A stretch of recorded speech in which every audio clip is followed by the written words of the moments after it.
Michigan Health and Life Group is an independent agency with access to all three carriers approved to offer fully funded group health coverage in northern Michigan.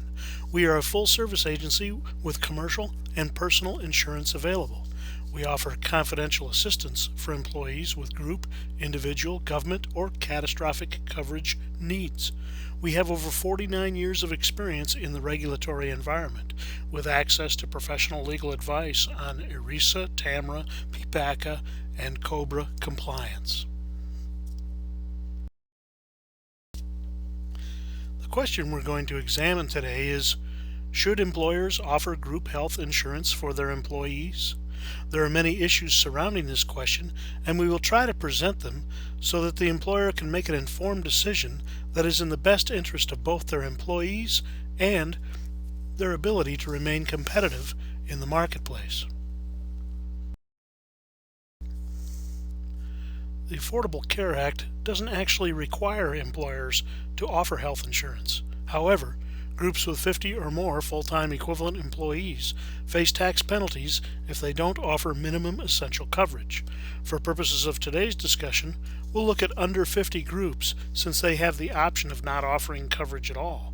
Before we do though, let's take a step back and see how group size is calculated, so you know where you stand in the PPACA, or Patient Protection and Affordable Care Act, arena.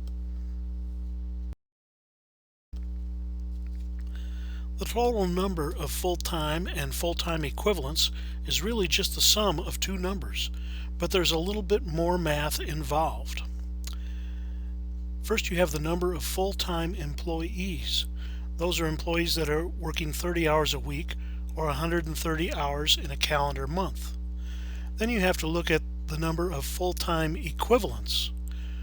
To calculate full-time equivalents, you take your part-time people, add up their hours, divided by 120. You do this calculation for every month in the 12-month period, add them together, and divide by 12 to determine your average monthly FTE employee count. Under the strict interpretation of the law, you should look at the preceding calendar year as your 12-month period. This means that if you are quoting a group for January 2016 and doing it in August 2015, the preceding calendar year would be January through December 2014. Some carriers may choose to exercise liberality in interpreting this rule. Just remember that the penalties will fall on the employer for non-compliance, and failing to accurately count employees produces exposure to liability as well as civil penalties. If you have 50 or more employees under the PPACA definition, you will need to have another discussion that factors in the employer tax penalty for not offering coverage. Otherwise, most of the factors that apply to small groups will also apply to large when trying to decide whether or not to offer group health insurance. For 2015, the penalty, which the Supreme Court has determined is actually a tax, will only be applied to groups with 100 or more employees. The first 80 employees are forgiven, so the example above, if a group has 100 employees, then 100 minus 80 equals 20 times $2,000 equals a $40,000 penalty or tax for an employer who does not offer minimum affordable coverage to at least 70% of their full-time employees in 2015. The percentage moves to 95% in 2016. Other than the employer penalty for large group, as we mentioned, most of the factors that apply to small groups will also apply to large when trying to decide whether or not to offer group health insurance. Believe it or not, these factors should be considered because some employees may actually be better off if the employer does not offer minimum essential coverage. Employees who don't opt for any coverage or have only catastrophic coverage that doesn't meet the definition of minimum essential coverage will find that the penalty on their 2015 income tax has grown to 2% of adjusted gross income, or $325 per person, whichever is greater. In 2016, it goes up to 2.5% of income, or $695 per person, whichever is greater.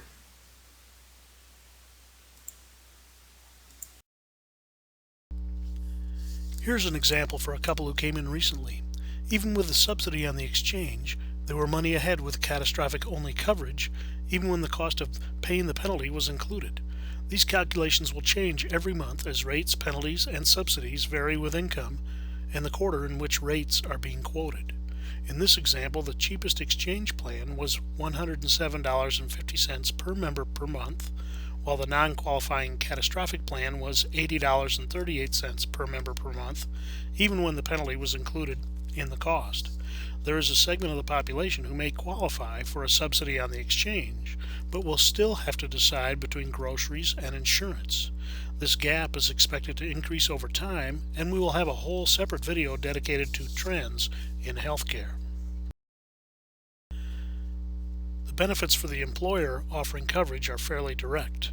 It can be used as a tool to attract and retain talent, making the employer more competitive in the marketplace. The related expenses are also deductible. There's also a small business tax credit available as an incentive, but it is limited to 2 years, requires the employer to pay at least 50% of the costs of the plans purchased, and the plans purchased must come off the shop marketplace. Only a handful of employers in Michigan have pursued the tax credit. We have access to a tax credit calculator online in case you want to consider this.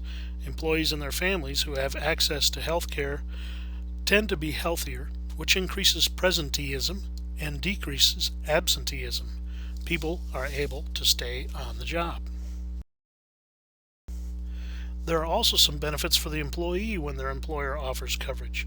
A biggie is that the employer-sponsored coverage is the only way to have premiums paid with pre-tax dollars, as in a Section 125 plan. A warning: some agents may say that employers can reimburse employees pre-tax for their individual non-employer-sponsored insurance costs, but the IRS has determined that this constitutes a definition of a health plan and is not allowed. Employees also get to avoid the individual penalty when they have coverage at work, and of course the employer is sharing in the cost. Benefits for the employer not offering coverage begin with cost. For some businesses and industries, there's simply not enough margin to carry the additional expense. In addition, employers who send their employees out into the marketplace to purchase their own individual coverage try to make those employees whole by increasing their pay. This results in higher payroll taxes, and since workman's comp premiums are wage-based, insurance costs also go up. When the employer is divorced from the inflationary trend in healthcare, they may also lose sight of the hardship paying for insurance places on the employee. At the same time, though, the budget may be freed up to pay for other benefits like dental, vision, or seeding money into the employee's HSA bank account. Many employers who do offer coverage will not allow spouses to participate unless they have no coverage available at their own work. By not offering coverage, your employee may become eligible to participate on a spouse's plan. Your employees may also be eligible for the new Medicaid program called Healthy Michigan, if their household income is below 138% of the poverty level. This could be substantially better coverage than the employer would be able to afford. Also, when your employees can't get coverage at work, they can then participate in the individual exchange and may qualify for a premium subsidy. The employee who has no employer-sponsored coverage available faces several issues similar to the employer. First is cost. They can only buy insurance with after-tax dollars, and they are often on their own when it comes to paying the cost of insurance. They are also exposed to the penalty if they don't purchase health insurance. They can turn to their spouse's employer for coverage or Medicaid, or may qualify for a subsidy on the exchange. Employees can also purchase the plan that best fits their needs. They don't have to put up with the one-size-fits-all approach so often applied in group coverage. There are some options for employers who want to offer their employees choice. These defined contribution plans allow the employer to give everyone an equal share to purchase their insurance, but the employee has the ability to pick from a short menu of product choices. Some of these exchanges are captive, meaning they only offer benefits from one carrier. Others offer a variety of carriers.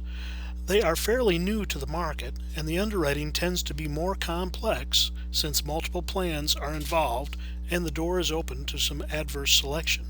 That being said, it remains to be seen how these products will trend and if the unknowns at the underwriting level will still result in a sustainable trend in costs.